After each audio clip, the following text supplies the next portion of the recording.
بسم الله الرحمن الرحيم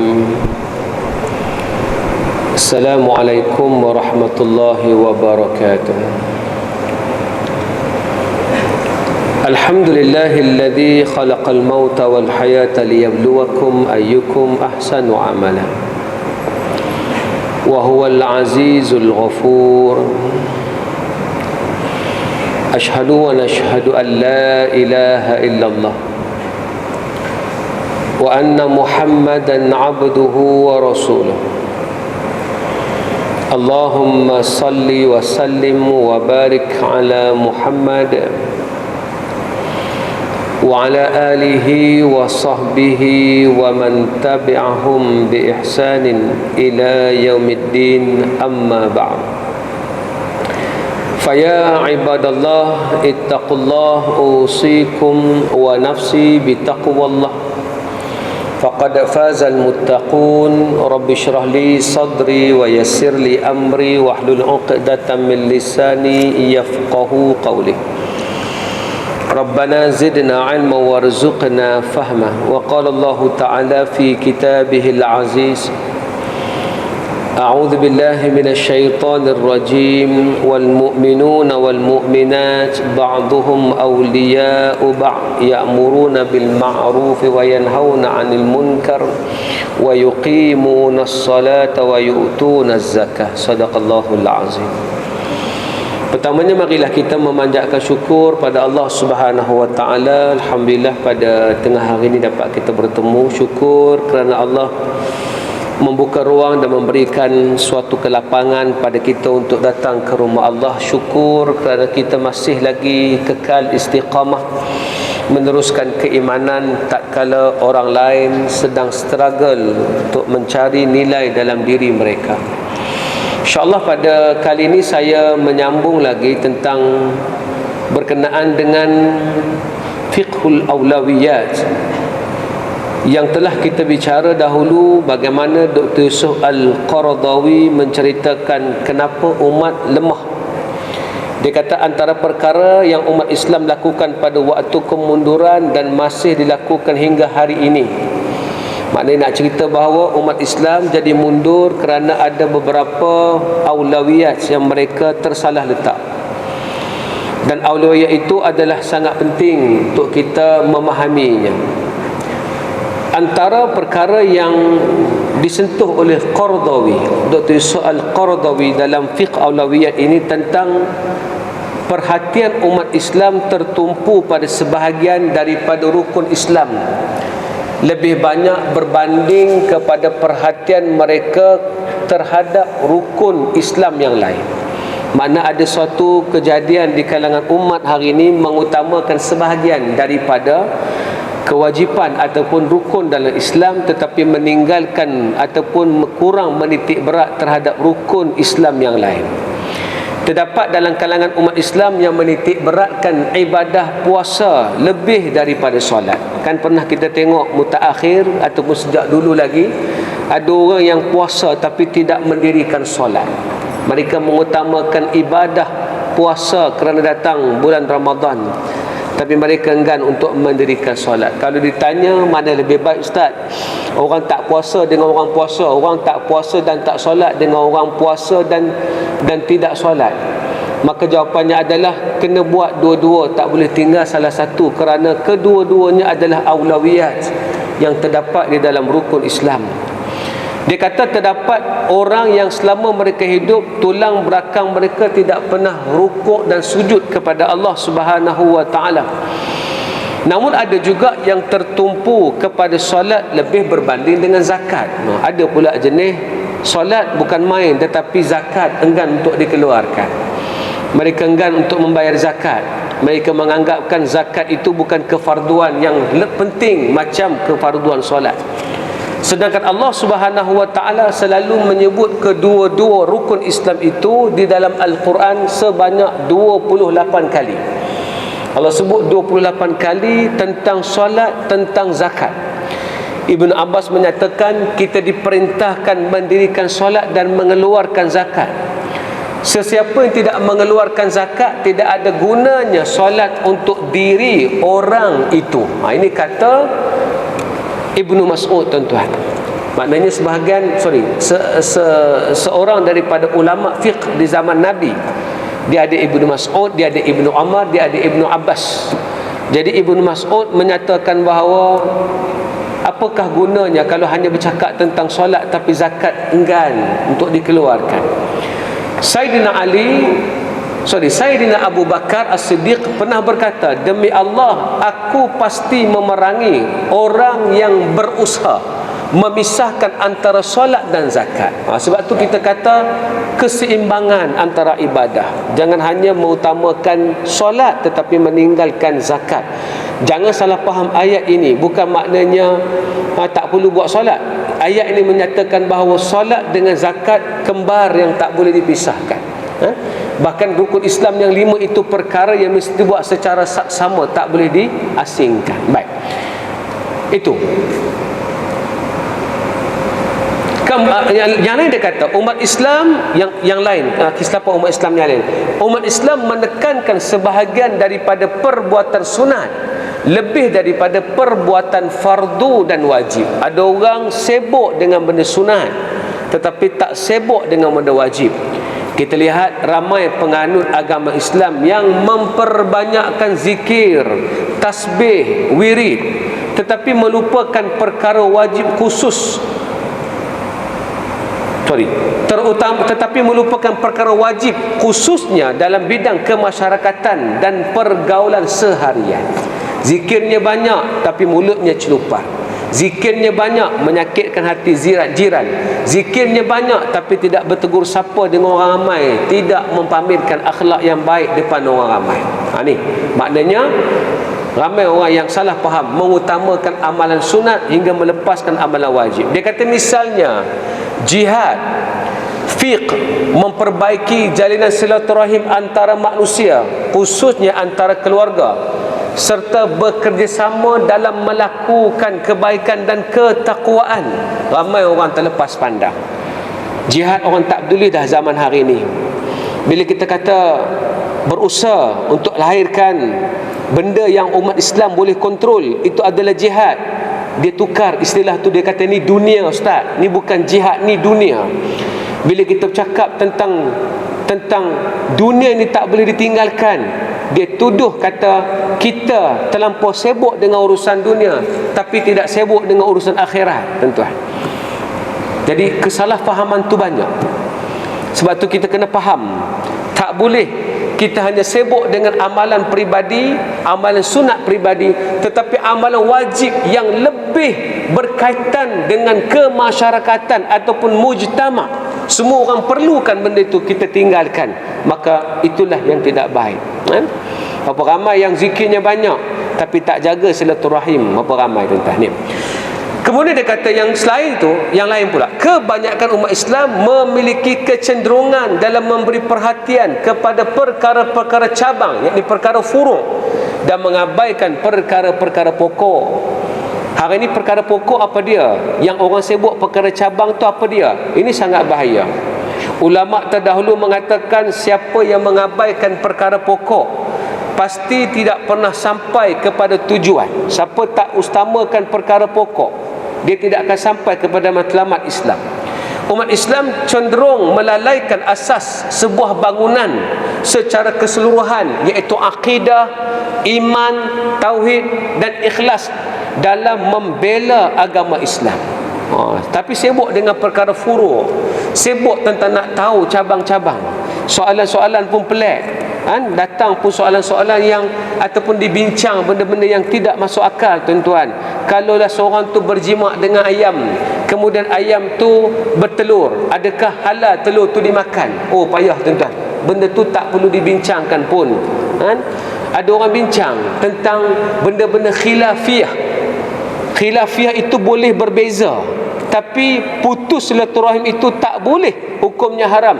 Tak ada ayat menyatakan boleh tafarraqu, tak boleh. Tak ada ayat kata tafarraqu, berpecah belahlah kamu, tak ada. Yang ada ayat wala tafarraqu, janganlah kamu berpecah belah. So di situ menunjukkan kepada kita ramai orang sibuk perkara furu' hingga menjejaskan perkara usul atau perkara asas. Jadi mari kita jangan sibuk dengan perkara-perkara furuk. Kita ambil tahu, kita cermati, tetapi masa yang sama kita tak lepas perkara usul. Nampak nak bergaduh ya, terus jangan kita pergi ke situ. Sebab tu ulama ahbab siap-siap dah.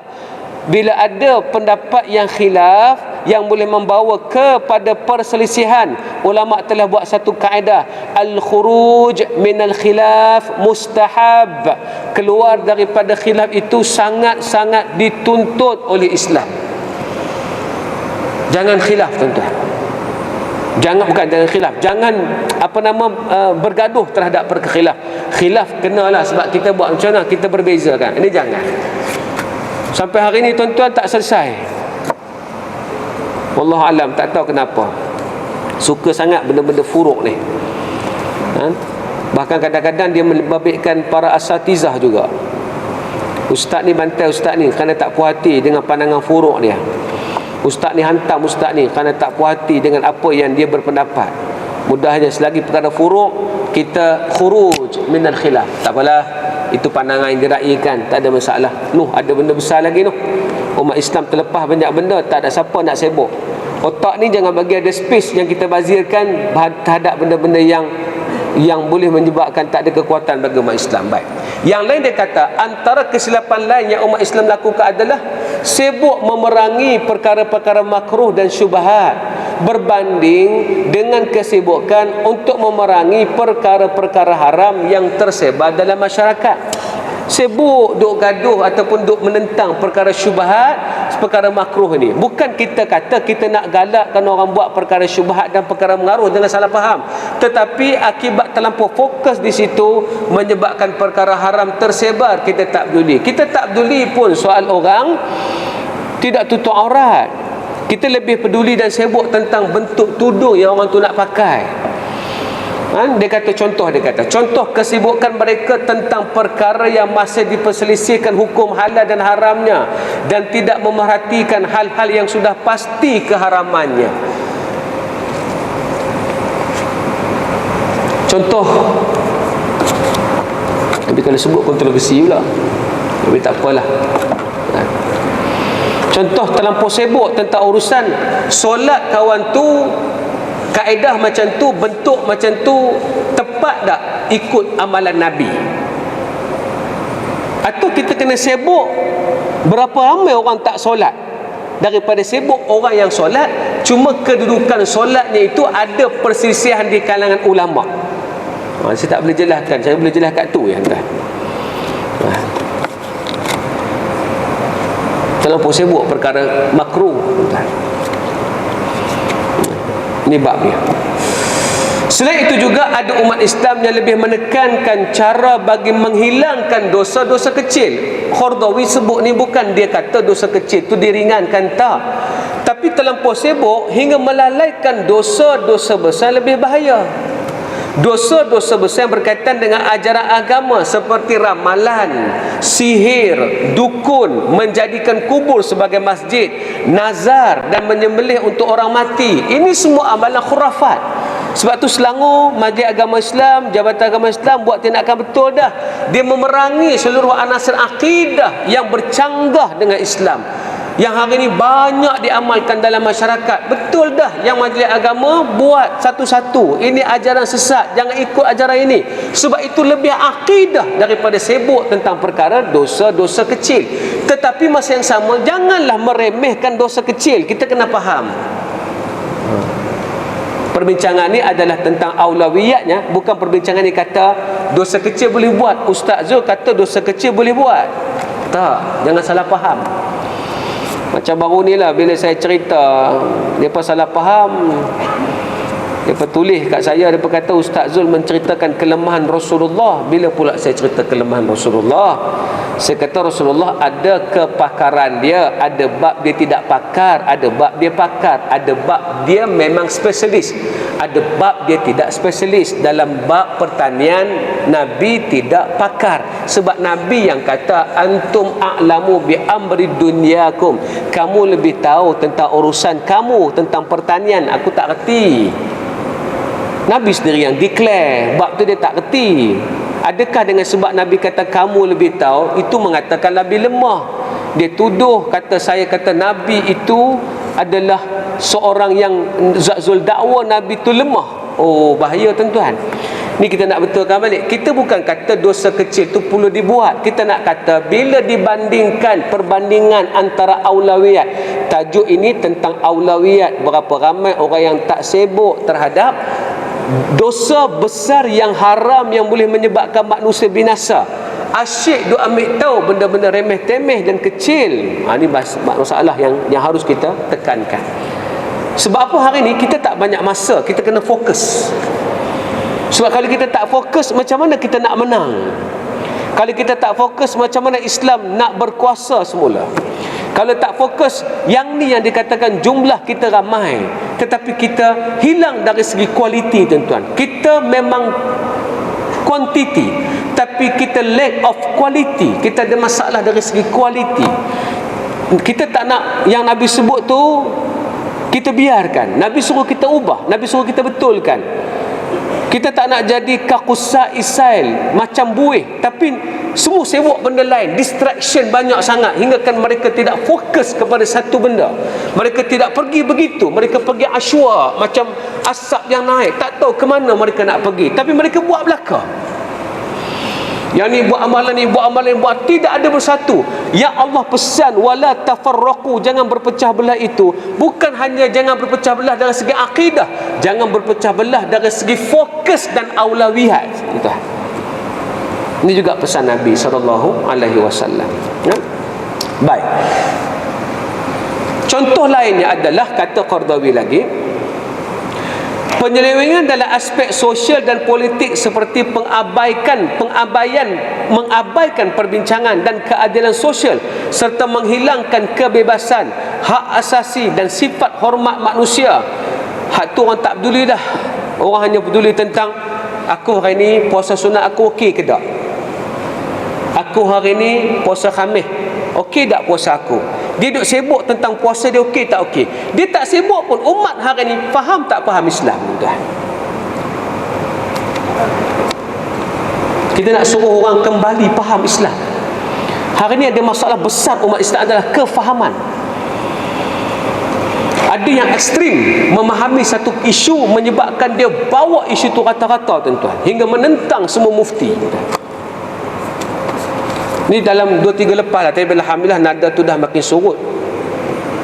2-3 lepas masa disuruh cucuk vaksin tu, Allah, kami orang petikai mufti. Dia pun kata macam mana mufti boleh keluar fatwa bahawa kalau dalam vaksin tu ada kandungan khinzir pun boleh pakai. Mufti jenis apa ni? Oh, tuan-tuan, dah berani pertikaian mufti kalau atas nama ilmu dan kebijaksanaan. Dan pertikaian itu pun tak beradab. Kalau pertikaian itu beradab, bijaksana dan ikut kaedah yang ulama gariskan, tak apa. Ini kata ulama, nahnu fi mizan akhar wa hum fil mizan akhar. Nahnu fi mizan wa hum fi mizanil akhar. Kita duduk dalam neraca lain, ulama-ulama tu duduk dalam neraca lain. Mereka ada neraca ilmu, mereka faham khilafiyah, mereka kaji detail.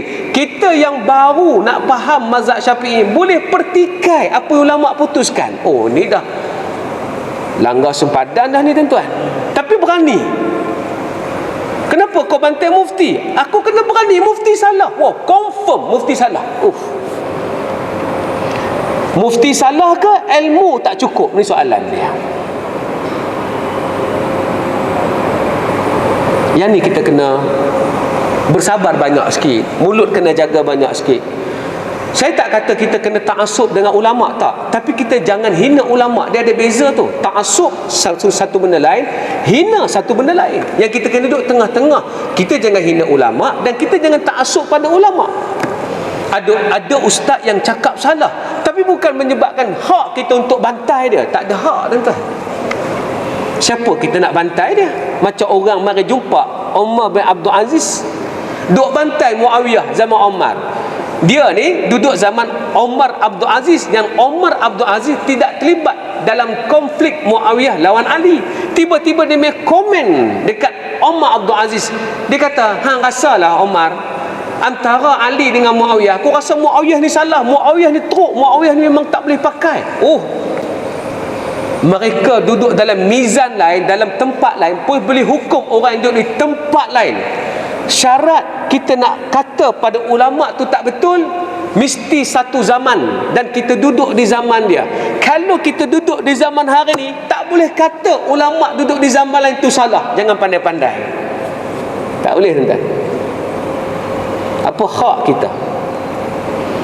Saya tengok dalam Facebook sekarang ni dah kita tak kisah kritik, tapi kita kisah dari segi hina, merendah-rendahkan darjat.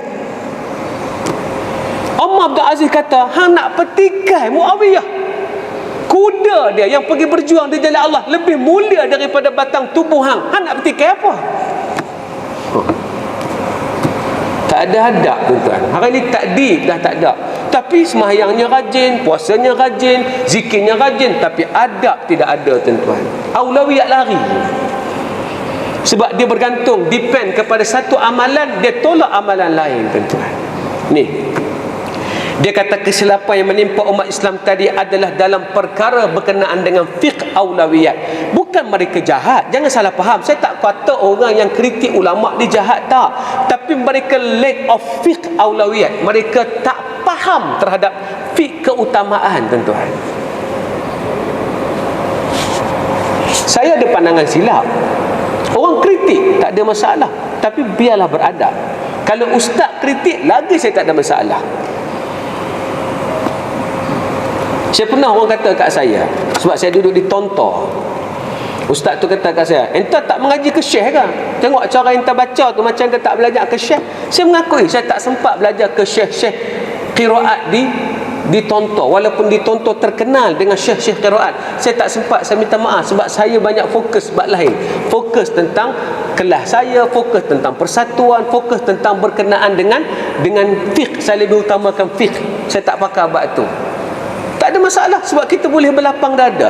Ustaz yang bercakap pandai bab qiraat tu dia belum tentu pandai bab fiqh. So kita berlapang dada. Salamatus sadri kata Islam. Salamatus sadri, berlapang dada tu penting.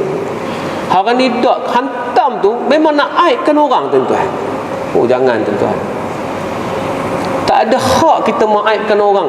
Dalam Islam pun kitmanus sir, sembunyikan rahsia orang tu penting. Selagi rahsia tu adalah rahsia peribadi. Contoh, tuan-tuan ada jumpa dalam Facebook, dalam phone kawan-kawan tuan-tuan, buka-buka dia ada tengok gambar-gambar lucah porno.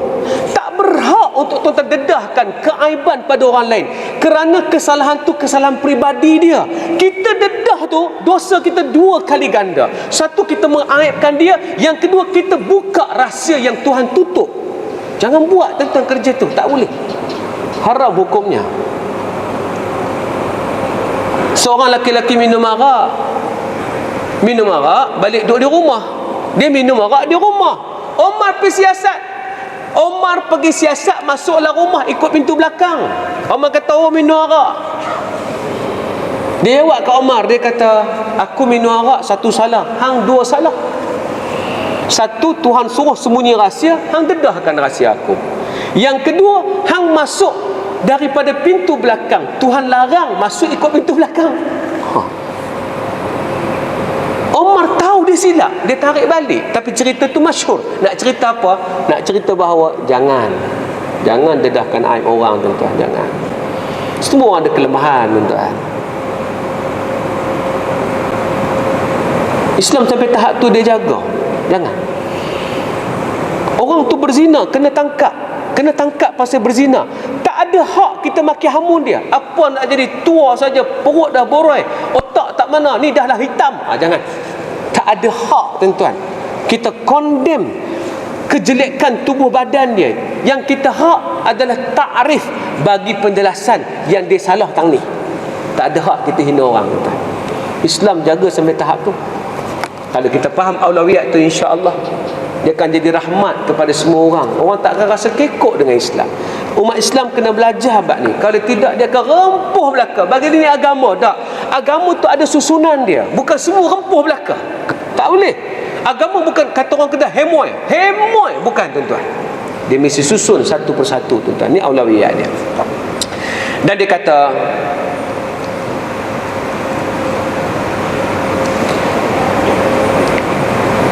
kesilapan ini menyebabkan umat Islam menganggap kecil perkara besar. membesar-besarkan perkara yang kecil, mementingkan perkara remeh dan meremehkan perkara penting. Kesilapan ini juga menyebabkan umat Islam masa kini menunda perkara yang seharusnya didahulukan dan mendahulukan perkara yang seharusnya diakhirkan. Mereka mengabaikan perkara fardu dan memberikan perhatian kepada perkara sunat. Oh tuan-tuan, utama benda sunat tuan-tuan. Tengok orang tak solat sunat, judge. Apa sembahyang fardu terus balik tak solat sunat, apa nak jadi orang-orang lah ni? Tak macam zaman Nabi. Semua pakai nak rush. Fahami orang tu siapa tuan-tuan. Apalah dia pandai sembahyang subuh pun tak mau main. Datanglah sembahyang subuh jemaah di masjid surau. Duk persoal benda-benda demikian. Yang kena bersoal orang sembahyang subuh tak? Itu soalan dia. Hari ni waktu masuk lewat tuan-tuan, 6.17. Dan memang ada buffer sikit lah waktu solat tu. Kadang-kadang satu surah biasakan ambil masa 10 minit. Jadi 6.30. Saya duk tengok guru-guru yang dah bergegas nak pergi kerja, mereka dah tak sempat pergi masjid surah, dah terus solat di rumah, terus pergi kerja. Patut jangan ada judgement di situ, sebab orang semua kalut sibuk. Oh tapi mentang-mentang masa dia lapang, dikira semua orang kena lapang macam dia. Tak boleh tuan-tuan, itu tak betul. Tak betul tuan-tuan. Kita kena perbaiki tuan-tuan benda ni. Kalau kita nak Islam jadi agama yang dirahmati, yang merahmati dan dirahmati tuan-tuan, ni dia. Baik, mereka mengambil berat perihal dosa-dosa kecil dan mengabaikan dosa-dosa besar. Oh. Selain itu mereka berjuang bermati-matian perkara cabang dan tidak melaksanakan perkara yang sudah disepakati.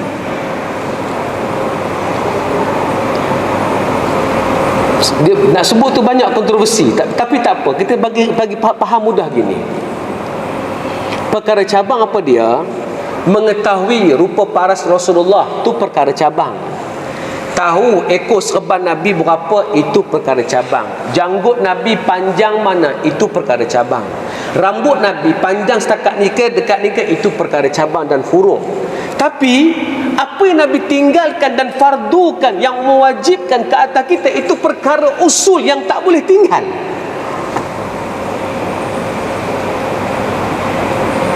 Tak boleh tinggal tuan-tuan. Sampai nak khusus tahap tu, tapi perkara usul tak selesai. Contoh, ada orang perjuangkan kalau itulah nak sebut, takut kontroversi tuan-tuan. Ada orang perjuangkan satu sunnah Nabi yang nak semacam Nabi dalam bab tu, nak sebiji macam Nabi, panjang pendek jubah nak sama dengan Nabi, kalau nak semua tu exactly yang Nabi buat. Sedangkan Nabi tak paksa pun dalam perkara furu'iyah itu untuk sama dengan Nabi. Tetapi dalam perkara usul, tak ada satu pun boleh beza dengan Nabi SAW. Apa dia? Menaikkan umat ni, jangan bagi umat ni duduk di bawah, jangan bagi orang lain kuasai kita, jangan biar orang lain mamah kita, jangan biar manusia lain kontrol kita. Yang tu perkara usul, tak ada siapa boleh berbeza tuan-tuan.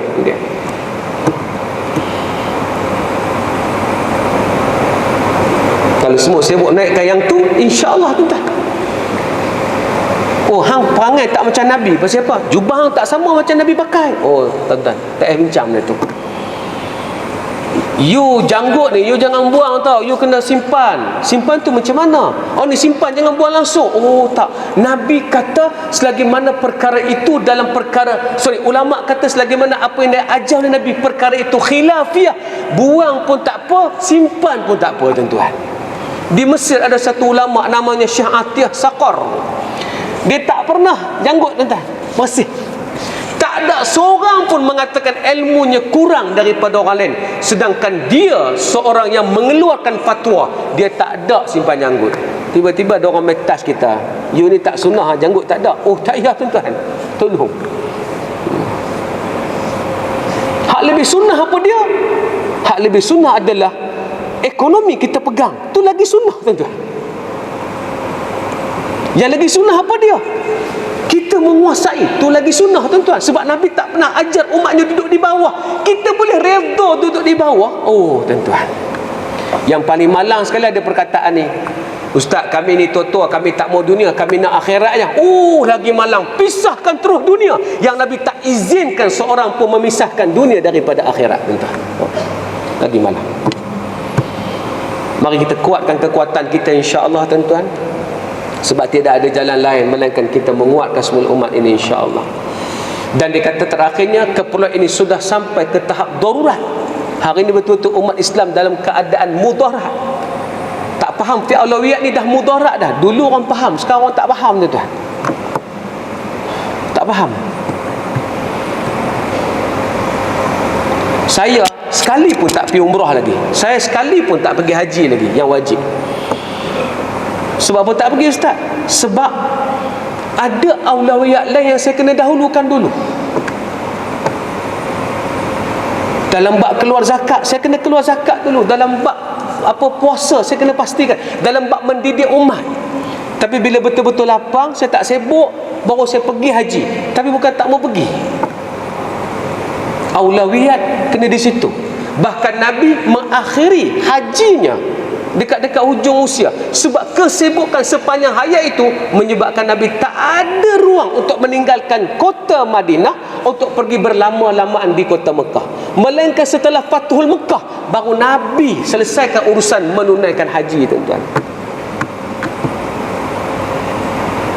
Tapi bagi siapa yang berminat nak pergi haji awal dan tak ada tanggungjawab lain, teruskan. Saya tak kata kita kena sama, tak. Aulawiyat saya mungkin tak sama, tetapi aulawiyat tuan-tuan lain. Kita berada di pa yang berbeza dalam berbentuk individu.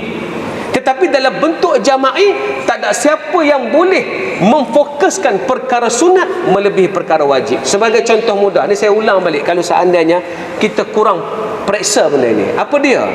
Pergi umrah kali kedua, pergi haji kali kedua sunat. Ada orang sebelah rumah, dia tak pergi haji lagi, menaja dia pergi haji. Lebih baik daripada kita yang pergi haji bertalu-talu dan berkali-kali. Sebab dia tak mampu sampai bila-bila pun kerana kewangannya dia ada. Apa salahnya kita hantar dia? Kita dapat dua pahala. Satu pahala hantar dia, yang kedua dia beribadah mewakili wang yang kita bagi. Pahala itu berterusan, tuan-tuan. Lepas tu kita tanya, hari ni bercakap tentang memori ke bercakap tentang pahala? Kalau bercakap tentang memori, saya kata pergilah. Saya tak boleh, Ustaz, saya teringat nak pergi, saya pergilah. Tak apa, pergi. Tapi kalau bercakap tentang pahala, saya dah dapat pahala, Ustaz, yang tu lagi pahala. Saya tak salahkan, memang ada orang rindu nak pergi Mekah. Ada orang memang dia rindu nak berada di Mekah. Kadang-kadang bukan rindu nak ada di Mekah sangat, rindu berada di Starbucks dekat Mekah, tuan-tuan. Tak apalah, tuan. Mungkin ramai tak setuju apa yang saya sebut, tapi saya nak cerita bahawa kerana aulawiyat inilah umat Islam terkebelakang hari ini, tuan-tuan. Kita kena fix benda ni, kita kena betulkan, tuan-tuan, agar umat Islam kembali kuat dan hebat, insya-Allah. Jadi itulah saya nak sebut pada hari ini, insya-Allah. Mudah-mudahan Allah bagi kekuatan pada kita. Dan masa 7 minit yang berbaki ni, tuan-tuan, saya nak kempen sikit. Ni saya ada buat tentang Ustaz Pro, tuan-tuan. Macam saya beritahu, tuan-tuan, dia ada buat dia punya booklet dia, insya-Allah. Dan insya-Allah 2-3 masa lagi akan siap apps. Doakan untuk peringkat awal ni mungkin di Google Play dulu, insya-Allah. Nanti akan masuk ke App Store. Dia lebih kepada konsep nak pindahkan kuliah-kuliah yang pendek-pendek daripada media sosial lain kepada satu kita punya platform sendiri, namanya Ustaz Pro. Kenapa nak buat benda ni? Sebab saya dah merasakan bahawa sudah sampai masanya kot pengisian agama perlu ada platform sendiri. Kita bukan tak boleh buat Facebook. Dan saya jawab pada tuan-tuan, walaupun Ustaz Pro ni ada, kita tetap akan gunakan Facebook. Kita tak akan henti guna Facebook, guna YouTube dan sebagainya. Tapi biarlah, walaupun kita guna YouTube, Facebook dan sebagainya, kita ada platform sendiri. Sebab Nabi ajar umat Islam dia kena ada platform sendiri. Masjid ni platform menyebabkan kita boleh berkumpul, data duduk sini, tuan-tuan. Apa salah kita tak buat masjid? Kita tumpang bangunannya, tak berupa kemah Islam, tuan-tuan. Gitu juga dalam media sosial hari ini, dalam digital world. Digital world hari ini kita perlu ada platform kita sendiri. Walaupun tidak perfect, tapi bermula itu penting. Lepas ni kalau tuan-tuan download app saya, apps Ustaz Pro, tuan-tuan, apps kita semua, tuan-tuan pasti akan tengok ribuan kelemahan. Sebab dalam tu tak perfect, tak sempurnakan banyak. Tapi kenapa fight? Akan berlakulah banyak benda. Yang tuan-tuan download baru ni, web pun banyak masalah, banyak cengkadak dia. Tapi tetap kena terus, sebab Islam mesti duduk di atas, tak boleh duduk di bawah, tuan-tuan. So kita buat ni, insya-Allah tuan-tuan boleh scan tengok macam mana kita punya rupa digital world kita, insya-Allah. Dan 2-3 bulan nanti akan siap. Tujuan saya adalah untuk kumpulkan ustaz-ustaz yang berkualiti untuk bagi pengisian dalam tu, insya-Allah. Tapi untuk awal ni mungkin kami tak mampu untuk tarik semua ustaz. Saya cubalah tuan-tuan untuk ambil ustaz-ustaz yang profesional, ada autoriti, memang mereka berkelayakan. Kita nak ustaz betul ustaz. Kita tak nak yang Allah nak cakap takut terasa. Tapi ustaz dulu mengaji mana? Saya tak mengaji mana. Saya dapat ilmu laduni. Saya ni tiba-tiba pandai bersyarah. Itu takut tuan-tuan. Itu takut. Sebab setiap bidang mesti ada perjalanan untuk jadi pro, tuan-tuan. Dia tak boleh secara tiba-tiba, tak ada accidentally, tuan-tuan, tak ada. Mesti perancangan, tuan-tuan. Jadi ustaz kena ikut jelas. Yang kedua pula, kita nak ustaz-ustaz yang masuk tu yang ada tauliah, yang jaiz, yang pihak Jawi dan seluruh Jabatan Agama Islam mengiktiraf mereka agar tak timbul kontroversi, tuan-tuan. Jadi tolong saya, tuan-tuan, kita perlukan dana untuk pastikan benda jadi. Dia beza dengan Facebook, YouTube. Ada video upload free, tak ada masalah. Yang ni kita upload saja video, kita pakai Cloudflare. Cloudflare ni kita kena bayar, tuan-tuan. Dia orang tengok video, kita kena bayar. Tapi kenapa buat juga? Sebab saya yakin, insya-Allah benda tu kalau kita buat akan ada nilai yang besar nanti, insya-Allah. Pahalanya sangat banyak. Dan saya mengharapkan kok di celah-celah tu ada angel investor yang teringin nak invest. Dia bukan nak return ROI, tapi dia fikir bahawa ni tanggungjawab sosial dia dan dia ada duit. Daripada dia melabur di tempat-tempat lain yang tak berapa untung, bagilah pada kami, insya-Allah. Mudah-mudahan yang tu dapat kita bangunkan. Mudah-mudahan apa yang saya cerita ni menjadi kekuatan pada kita, insya-Allah, untuk kita terus membangunkan ummah. Dan insya-Allah bila dah jadi yang terbaik untuk umat ni, tuan-tuan, saya akan kembalikan semula kepada masyarakat, insya-Allah. Pertama sekali, janji saya, orang ada masalah agama, orang akan gunakan Ustaz Pro untuk bertanya tentang agama. Hari ni kita ada masalah agama, kita tanya Google. Google dia tidak custom-made jawapan tu untuk kita. Dia pun tak kenal kita. Kita hantar soalan, apakah hukum ni? Dia pun jawab. Dia jawab tu dengan pelbagai jawapan. Dia tidak custom-made untuk kita. So Ustaz Pro nanti niat dia adalah untuk custom-made jawapan tu. Bila kita ada persoalan agama, Ustaz tu memang jawab persoalan tu berdasarkan masalah kita. Dia tahu kita siapa, dia kenal kita, dia tahu anak kita berapa, data kita ada pada Ustaz tu, dan Ustaz tu akan jawab berdasarkan data itu. Oh, untuk kes pakcik ni, dalam kes pakcik jawapan dia gini. Kita nak custom-made macam tu, biar agama menjadi kemudahan pada semua orang. Hari ni agama terlampau susah nak akses, tuan-tuan, menyebabkan tak ramai orang boleh akses. Dan satu lagi, tujuannya adalah untuk supaya orang-orang yang tak sempat datang masjid dan surau hari-hari dapat akses agama. Untuk pengetahuan, saya dah jumpa orang di luar sana, mereka bukan tak nak datang surau, mereka terlampau sibuk untuk datang surau, tapi mereka solat, cuma lepas solat mereka akan keluar, mereka tak sempat. Atau mereka solat di Petronas, atau mereka solat di tempat solat, tapi mereka tak sempat untuk ambil masa panjang dengan kuliah. Bayang tengok kuliah yang paling kurang pun akan berlaku setengah jam, tapi mereka ada masa 5 minit. Kita nak bagi 5 minit ni dapat agama, insya-Allah. Doakan apa yang kita buat jadi, tuan-tuan. Saya cuma mengharapkan tuan-tuan doakan dan sokongan tuan-tuan, sumbangan tuan-tuan. Dah ada tabung di belakang sana, tuan-tuan ambil pamphlet dan buklet ni, insya-Allah, untuk pembangunan Ustaz Pro. Dan dia juga di bawah makos sekolah kita buat satu tempat. Ini kita nak sekolahkan semua orang berdasarkan dalam dunia maya, insya-Allah. Terima kasih bagi tuan-tuan yang bersama. Mudah-mudahan Allah rahmati kita, jadikan kekuatan untuk kita, insya-Allah. Dan biarlah kita terus istiqamah. Yang penting tuan-tuan terus istiqamah, buat kerja baik. Kerana orang baik macam tuan-tuan sangat penting. Kalau tuan-tuan tak ada, agama ini agak susah nak berjalan. Walaupun kalau kita tak ada, agama ni berjalan. Tapi dari segi kelambatan, agama tu lambat proses. Kerana orang baik tidak berjuang mempertahankan agama. Jom kita mempertahankan agama, kita betulkan aulawiyat kita, kita jalan di tempat yang benar, insya-Allah. Allah bagi rahmat. Assalamualaikum warahmatullahi wabarakatuh. Bismillahirrahmanirrahim. Alhamdulillahirabbil alamin, hamdan yuwafi ni'amahu wa yukafi'u mazidah.